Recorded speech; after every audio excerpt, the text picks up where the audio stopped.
Every round of the 2024 AMA Pro Motocross DLC track pack in mxvsatv Legends has now been released, and of course it came with 11 national tracks and Loretta Lynn's, as it tends to do. But what you guys might not know about this track pass is every single week that they would release the track pass, there would be some sort of small special event that went with each track.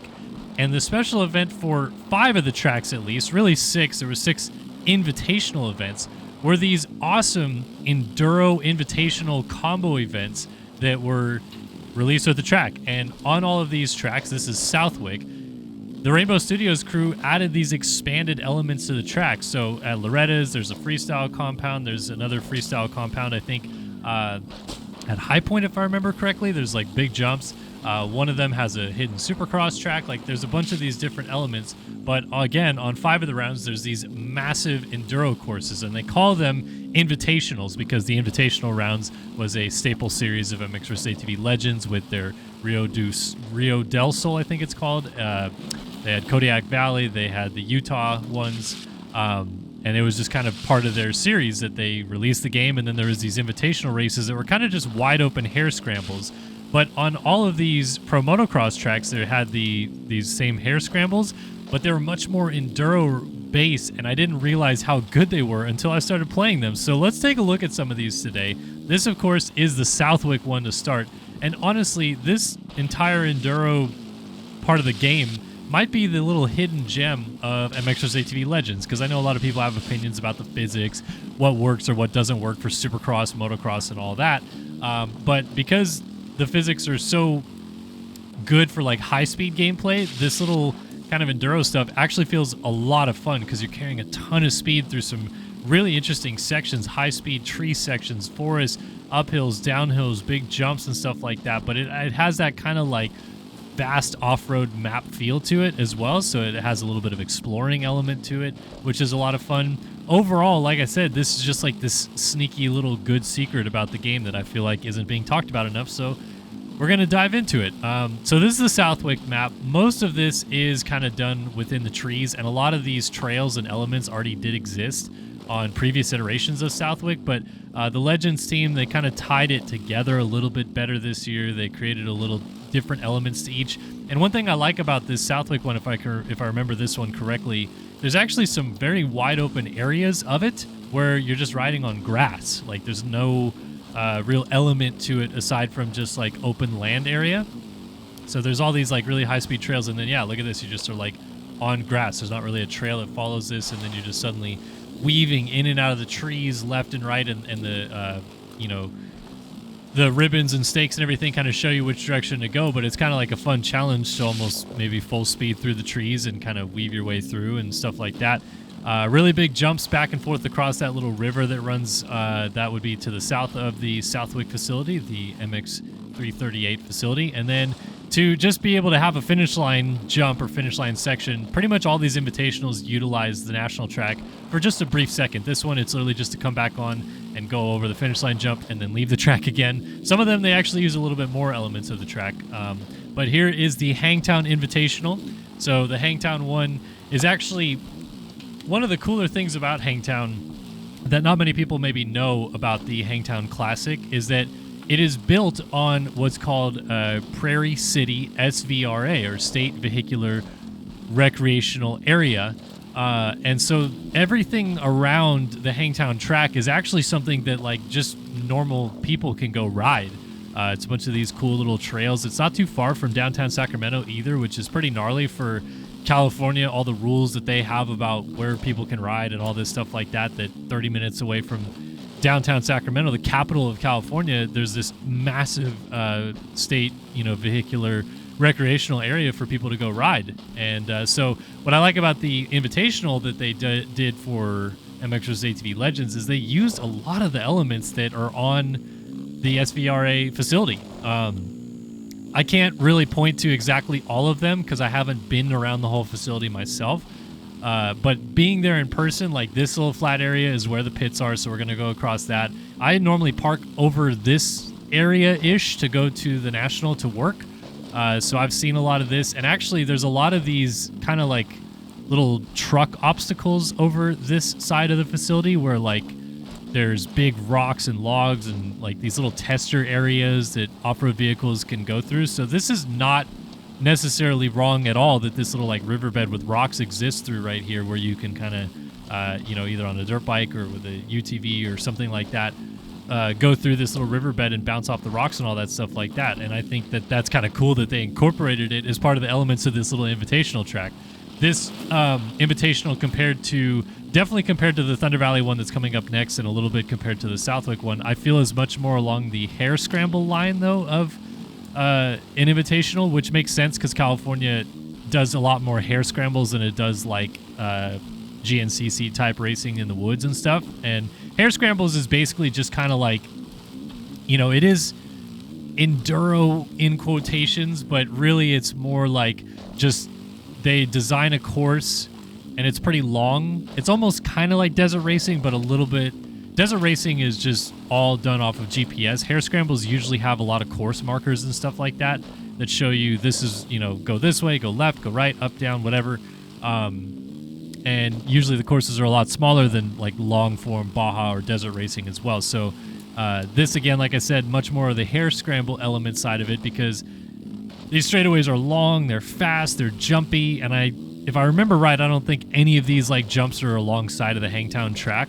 There are some trails that go up and over this back hill on the other side of kind of the main uphill at Hangtown, but I don't think there's like those doubles or triples or anything like that. Because right now we're on the backside of the Hangtown track, and as we go over this hill here, you'll see just to the left as we come down this hill is the track right there on the left side. So I don't think any of this stuff is really there, but it is a lot of trails and different things like that that kind of go in and out of the facility. Like I said, it's all built on a, you know, off-road area, course, whatever you want to call it. And then again, just like it was at Southwick, we jump back on the track just to kind of complete the lap. So each of these laps for these tracks are in the area of 3.5 to 4 minutes long. Unadilla, they also have an invitational as part of the pack. But the Invitational is actually just like the amateur track that they have there. So I didn't include it. There's like a couple changed elements, but the Unadilla amateur track is the one that they use most of the season. The main track, they only use it once or twice. So I could do that for a whole different video, to be honest. I kind of wanted to just show off these cool Enduro Invitationals. So this is Thunder Valley, and Thunder Valley, again, has kind of some of these trails nearby the facility, but they're not used for off-road vehicles or, you know, motorized vehicles, I guess I should say. A lot of them are kind of like either hiking, biking, or horse trails. So if you ever go to the Thunder Valley facility, not so much on this hill that I'm on, just that's above the Thunder Valley facility, but on the hill opposite of the freeway that runs next to the track, there's a ton of these like little mountain bike trails. And honestly, when you go to the race, so that hill on the left side there is what I'm talking about. When you go to the race, you'll often see a lot of people just kind of riding or just walking by over there, and they'll stop and watch the race for a little bit and then keep going and stuff like that, because from those hills you can see across the valley to see the track. So you don't even have to pay for a ticket. You can see a little bit of the action. This track, like I said, is to me a little bit more enduro-y, or just like more intense than a hare scramble. And I was getting completely lost trying to figure out where I was going through these first little sections. But yeah, I like the elements that they included with this one more so. So like the Southwick one felt very enduro-y, kind of GNCC-esque with the, you know, river crossings, trees, and stuff like that. Hangtown, much more of a hare scramble. This one feels way more like a lot of little hill climbs mixed together. Kind of feels a little like Moto's version of Pikes Peak a little bit, just because there's a lot of these like little tight trails, and if you get something wrong, you're going flying down a cliffside. They included this little like small amateur track that is also at the Thunder Valley facility. I don't think it's this big. Like I walked over there once or twice before, and there's like much smaller jumps than this, if I remember right. But yeah, this is also there, just smaller. And they kind of use it for a brief second, and then we'll exit this track, go up a riverbed, and then go up by far the gnarliest hill climb I've ever seen in mxvsatv Legends. Like, I completely fail it on this version of the gameplay, and then I went back and recorded a different just hill climb separate version that you guys will see as a YouTube short. But yeah, like this is really cool going through this little riverbed. Then we come up on the plateau, and this feels kind of GNCC-ish, like wide open straightaways next to the pit area. and then kind of divulging back into some little tighter areas and stuff like that. This is the hill climb though, and this thing caught me for a doozy. I was not expecting it to be this gnarly. You're just going almost straight up, and then you're really going straight up. And I kind of caught an edge right here and come to a complete stop. And there's actually an option to just kind of turn left right here on this plateau, and there's an easier way to get up. But I'm like, no, I want to try to go up the actual main hill. So I spent a minute here trying to figure out a way to go up this hill and not be completely screwed. Like, I'm just popping a wheelie, and I'm leaning forward this entire time, by the way. Not making it, running out of steam. First gear, just please barely make it up the hill. I think we're going to loop out right here, or I start backing down the hill for a moment, then gather up a little bit of speed and almost loop out. Like, I was just having a tough time even trying to make it up this hill, just having a dandy, and finally it just puts me right up at the top. So that thing is difficult. Like, I know that it's an arcade game and it shouldn't maybe look that difficult, but I'll promise you, if anybody picks up Legends and has the AMA Pro Motocross track pack, try that hill climb, because I promise you it's much more difficult than it looks. And then I absolutely yard sail down the hill right here. But this is kind of fun little drop downs through the trees here. We actually cross over the track, I think twice coming down the hill right there. So you might even be able to take one of your competitors' heads off as you're doing that. And then this is pretty much just a finish. Underneath that like big step up in the back that leads to the downhill. Then you go alongside the track here, underneath right before the finish, and then underneath the finish line, and then through an actual finish structure. And that is one lap of the Thunder Valley Invitational. That's probably my favorite one, to be honest. That one is really cool. This one is Spring Creek, a.k.a. Millville, depending on what you want to call it. And this one has a lot of cool little like hidden gems about it, I feel like, as well. It starts off on the national track. You go through basically the first 5-6 corners all the way to the tail end of the Millville whoops, at least half of them, and then jump off the track. And then, again, I can try to point out as much, because I've been to this facility, again, in real life, so I kind of know what I'm looking at here. Can point out as much stuff as I recognize.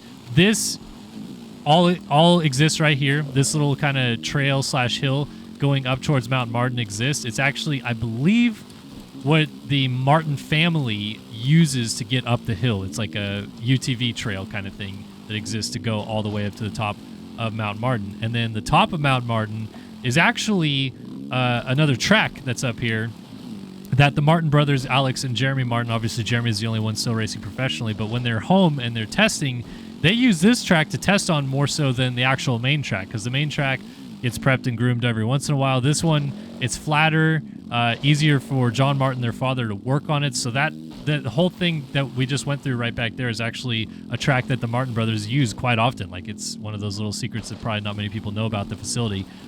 Some of these trails do exist at the top of Mount Martin, but not this vast for sure. Like, I've walked up to the top of it before and walked through this area just a little bit to look, but there's definitely not like these types of trails, not this massive double. Like, those things don't exist back in here.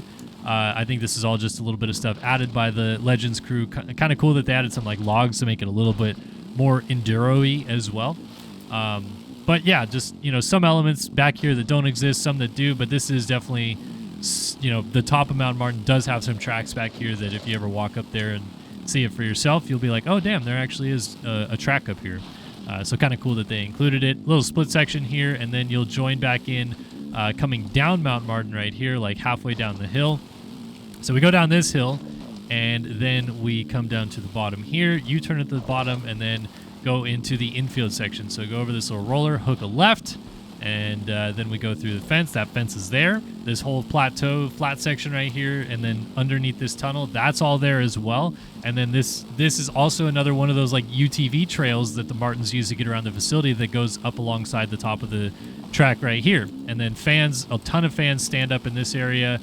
Very gnarly like cliffs and stuff, and actually, unfortunately, a dead tree fell on someone a couple years ago. I saw them getting carted off.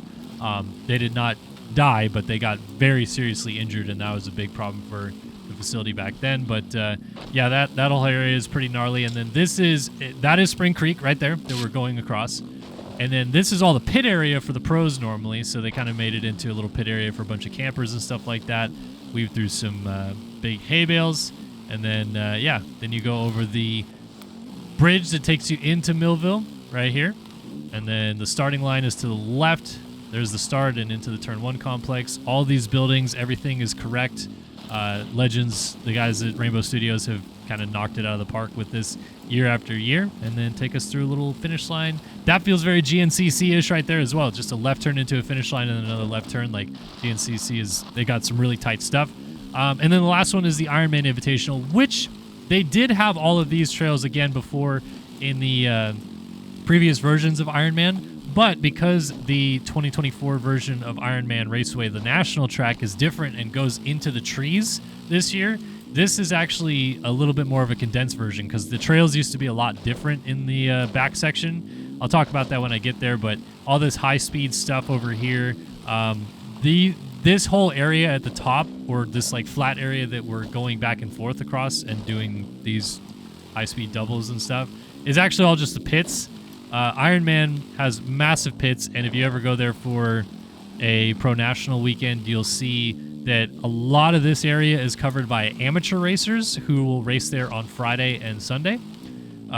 So a lot of campers and people just hanging out. It's honestly a pretty good time. A lot of people just chilling in this little area, and this will be 100% the area where all of the parking will go for Motocross of Nations. They'll just have a ton of parking there in 2025. And then, all these trails, like I said, they kind of existed before, so this isn't nothing new. I think a lot of you guys have probably seen a couple of videos we put out on Ironman in the past where we showed off some of these trails. Very high speed, though, comparatively. Like, I love how each of these invitationals is unique in its own way. Like Southwick, like I said, GNCC-ish, a little bit more low speed with the river crossings and stuff like that. Much more of a hare scramble at Hangtown. Very enduro-ish, in my opinion, or hill climb-ish for Thunder Valley. And then Millville, just, I don't know, like it's kind of a middle ground. It's kind of got a lot of different features to it, but maybe a little bit more GNCC-ish again, especially with that finish line kind of just being on a tiny little straightaway. And then this feels like something I don't think I've ever seen before, which is just like gnarly, high-speed, fifth-gear stuff through trees, but much more spread-out trees than like an actual enduro. So it's kind of like his own thing. It's Ironman at the end of the day. But like I said, man, these invitationals are a ton of fun. It's one of those things where I kind of wish I had more people I knew that played Legends with me, because like I still enjoy playing Legends, but I don't really have a core group of people I play it with because I don't do it on console. I do it on PC. So if I did have more friends that played Legends with me, I would definitely do these invitational races and honestly do like a lot of laps and see like after an hour of gameplay how far apart everyone is, how kind of gnarly these tracks have gotten because the terrain deformation works on them, of course. So either way, these are really cool. Definitely recommend checking them out if you haven't already. Part of the 2024 AMA Pro Motocross DLC pack. But the hidden gem of mxvsatv Legends. Hopefully you guys enjoyed this video. Thanks for stopping by, and we'll see you guys in the next one. So long for now.